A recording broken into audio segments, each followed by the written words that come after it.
Hi, welcome back to my channel. ಇವತ್ತು ನಾವು ಹೀರೆಕಾಯಿ ಬಜ್ಜಿ ಹೇಗೆ ಮಾಡೋದು ಅಂತ ನೋಡೋಣ ಬನ್ನಿ. ಹೀರೆಕಾಯಿ ದಂಟನ್ನು ಚಾಕುವಿನಿಂದ ಕ್ಲೀನಾಗಿ ತೆಗಿಬೇಕು. ಈ ಥರ ಮಾಡಿ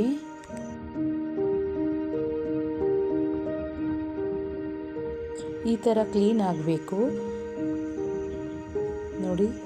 ಈ ಥರ ಕ್ಲೀನ್ ಆಗಬೇಕು. ನಂತರ ಈ ಥರ ರೌಂಡ್ ಶೇಪಲ್ಲಿ ಕಟ್ ಮಾಡ್ಕೋಬೇಕು.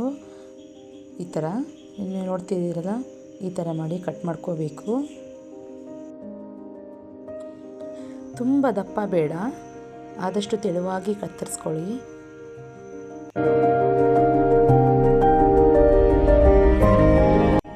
ಈಗ ಒಂದು ಬೌಲಲ್ಲಿ ಓಂಕಾಳು, ಧನಿಯಾ ಪುಡಿ, ಶುಂಠಿ ಬೆಳ್ಳುಳ್ಳಿ ಪೇಸ್ಟ್ 2 ಟೇಬಲ್ ಸ್ಪೂನ್ ಹಾಕಿ, ಕಡಲೆ ಹಿಟ್ಟು,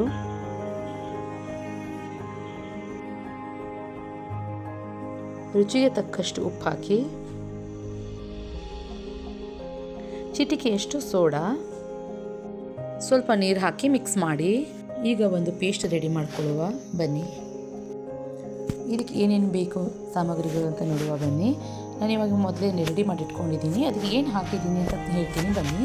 ಸ್ವಲ್ಪ ಧನಿಯಾ ಪುಡಿ, ಜೀರಿಗೆ ಪುಡಿ, ಗರಂ ಮಸಾಲ, ಅಚ್ಚ ಖಾರದ ಪುಡಿ, ಶುಂಠಿ ಬೆಳ್ಳುಳ್ಳಿ ಪೇಸ್ಟ್, ಚಿಟಿಕೆ ಅರಿಶಿನ ಎಲ್ಲ ಮಿಕ್ಸ್ ಮಾಡಿಟ್ಟಿರುವಂಥ ಪೇಸ್ಟನ್ನು ನೀವು ಮೊದಲೇ ಕಟ್ ಮಾಡಿಟ್ಟಿರುವಂಥ ಹೀರೆಕಾಯಿ ಇರುತ್ತಲ್ಲ, ಅದರ ಒಳಗಡೆ ಈ ಪೇಸ್ಟನ್ನು ಹಾಕಬೇಕು.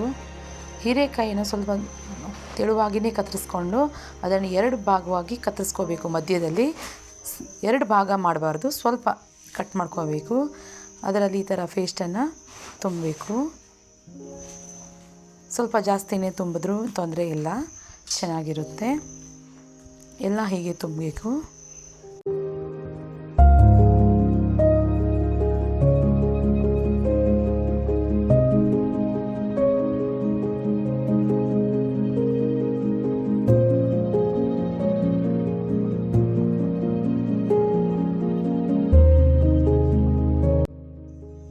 ಈಗ ಒಂದು ಕಡೆ ಎಣ್ಣೆನ ಬಿಸಿ ಮಾಡಿಟ್ಟಿದ್ದೆ. ಈಗ ಅದು ಬಿಸಿಯಾಗಿದೆ.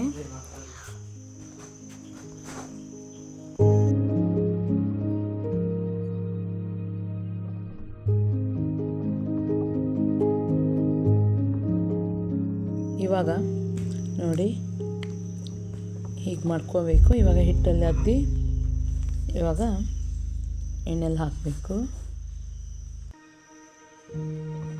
2 ಕಡೆ ಚೆನ್ನಾಗಿ ಬೇಯಿಸ್ಕೋಬೇಕು.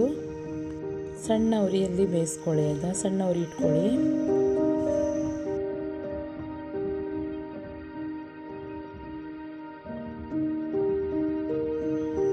ಸಣ್ಣ ಉರಿಯಲ್ಲಿ ಬೇಯಿಸೋದ್ರಿಂದ ಒಳಗಡೆ ಹಾಕಿರೋ ಪೇಸ್ಟು ಹೀರೆಕಾಯಿ ಎಲ್ಲ ಚೆನ್ನಾಗಿ ಬೆಂದಿರುತ್ತೆ.